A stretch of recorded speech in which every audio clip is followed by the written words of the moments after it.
Now, Props and Locks on Fox 32 Chicago, presented by Bet Rivers Sportsbook.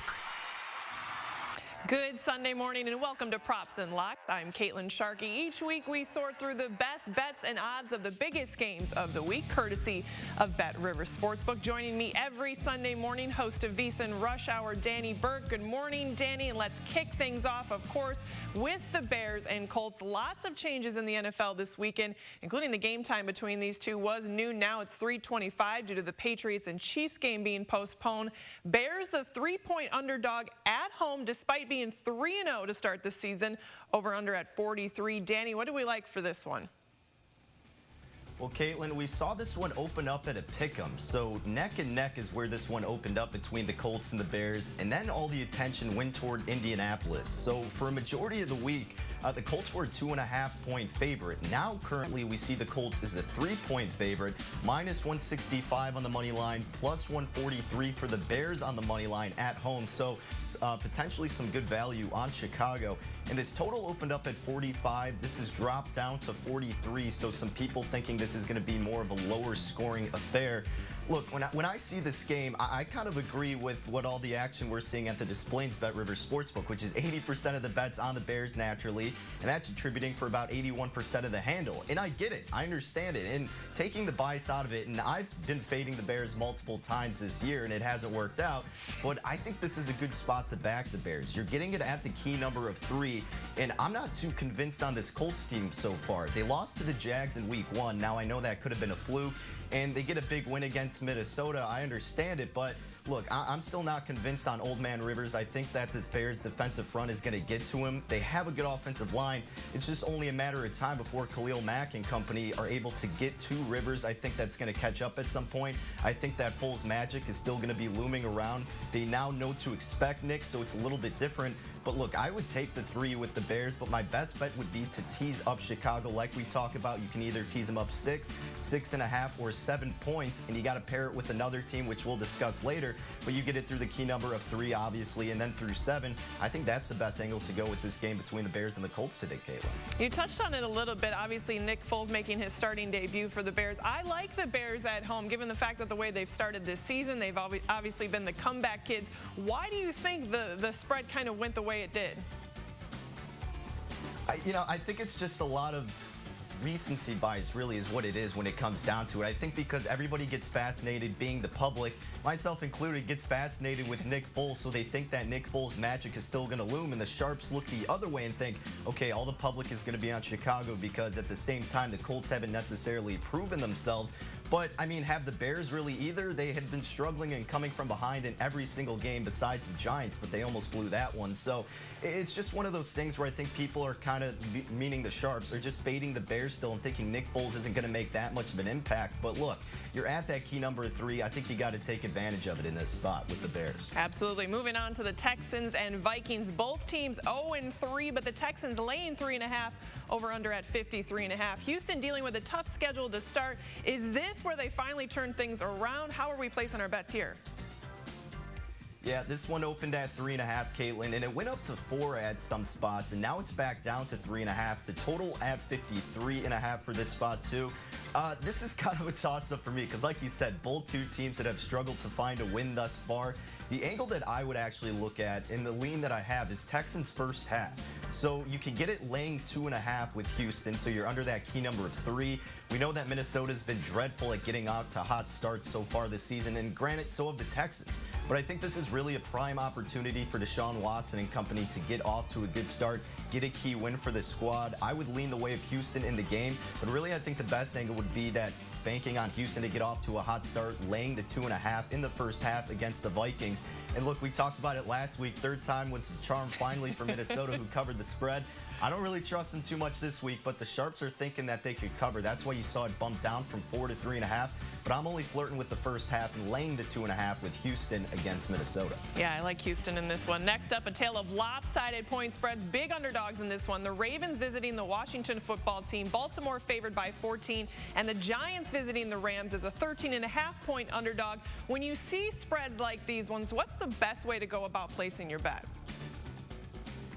This is just really tough to look at because it's so high at this point, like you said, Caitlin, and we're seeing so much money go toward Baltimore naturally. It's just fading Washington, and you're coming off a tough loss, being the Ravens against the Chiefs, potentially a great bounce-back opportunity, so I get it. I understand it. And we talk about the teasers now. This isn't necessarily the one where it's successful numbers historically because it's so high, but you can even tease them all the way up for Washington if you really want to go in that direction. The way I'm looking, though, is the team total for Baltimore. So how many points are the Ravens going to score? The number's at 29.5. I think this team is capable of getting to 30. They're averaging about 30 points per game. Washington allows about 27. You got to imagine that bounce-back opportunity is going to come to fruition with Baltimore, and who better to take advantage of with than against Washington.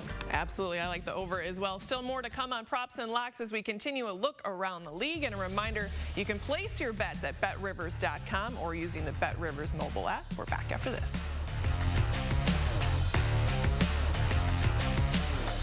Props and Locks on Fox 32, presented by BetRivers Sportsbook.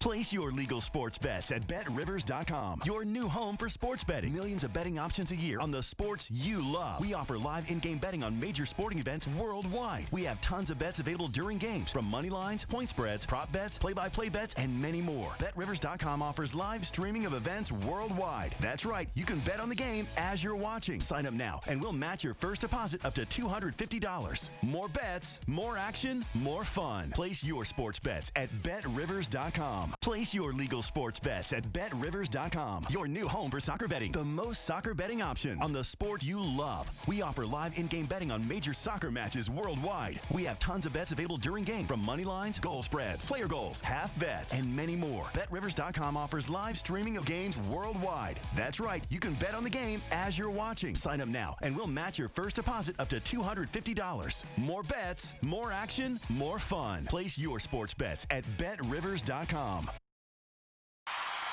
We're back with more props and locks, presented by BetRivers Sportsbook.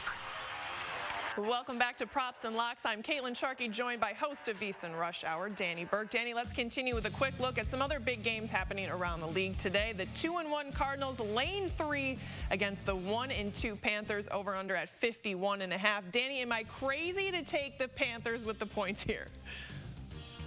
Well, Caitlin, you're not, because that's where all the sharps are heading. Like you said, this number was really around 3.5 for a majority of the week, but all of the bets, so more number of bets are going on the Cardinals. Despite that, the line is only ticked down a half, or excuse me, so it's ticked down a half in favor of the Panthers, meaning that the sharp money, more of the actual respected money, is going the way of Carolina. So I get it. I understand it. Carolina is still able to move the ball. Mike Davis has done a pretty good job of filling in for Christian McCaffrey, and we know the mobility of Teddy Bridgewater and what he's capable of. But at the same time, now that you're getting the Cardinals laying 3, I'm not betting this game personally, but if I have to have a lean, now that it's at 3, I would lean the way of the Cardinals a little bit. I understand it. I still have some faith in Kyler Murray and what the Cardinals can do offensively. I'm scared of what they can do or what they're going to allow defensively. So I respect the money that's going on the Panthers plus 3.5, but now that it's at 3, I would gander to lay it with the Cardinals. But once again, not going to make a best bet for myself. But no, you are not crazy looking the way of Carolina. All right, good to know. Good to know. Moving on to the Bills and Raiders. Bills at home as the 3.5-point favorite. Buffalo undefeated to start the season, only the 3rd time in franchise history, but I'm hesitant to go all in on Buffalo. Can we look at the Raiders when placing a bet here? Absolutely, I think you can. Buffalo opened up as a 2.5-point favorite, went to 3, now it's at 3.5. One of the more popular picks in the Super Contest that you always see in Vegas. Everybody's going on Buffalo, and I think this is another good opportunity to bet on the Raiders at home. Obviously, the home crowd advantage isn't really a factor this season, but I still think it's that mentality that Gruden's going to implement, being a new stadium, defending it like they did against the Saints, and now you're catching 3 in the hook with Las Vegas. This offense is capable of keeping up with anyone, as we've seen thus far, I guess, excluding the Patriots last week.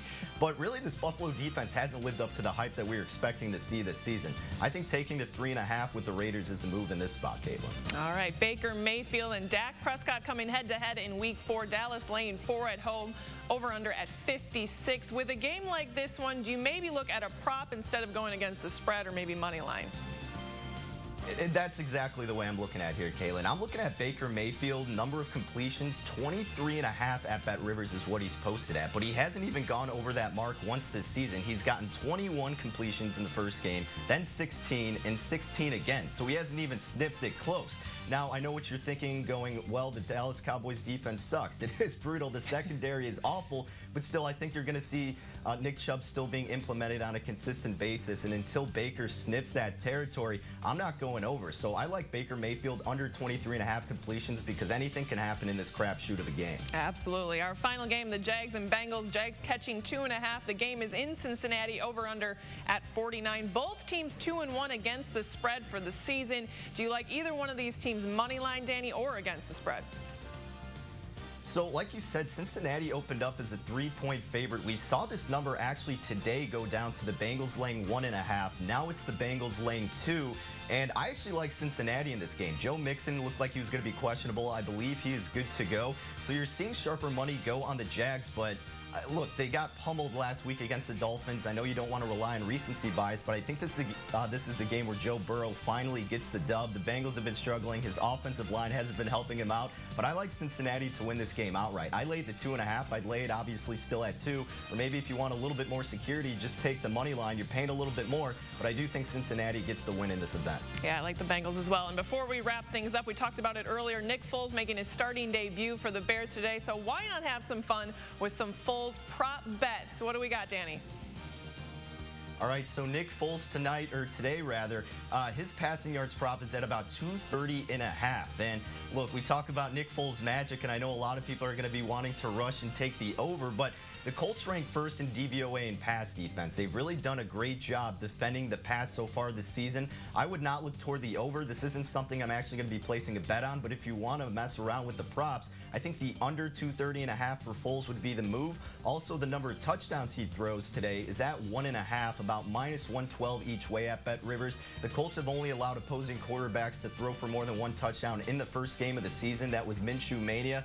So I would lean a little bit more toward the over with Foles. I think he can get it done in the end zone. You've seen Jimmy Graham be a big factor when the Bears get down to that side of the field.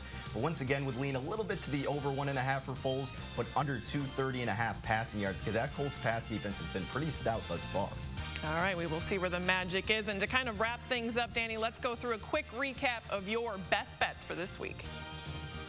Yeah, so like we always talk about, it's the teasers, and the Bears are in a prime opportunity. Short home and road dogs, if you tease them up, that has been successful in history when you're betting those. So the Bears are at 3. I did it when they were 2.5. So I did a 6-point teaser, which means you're getting 6 more points with the Bears. So I teased them up from 2.5.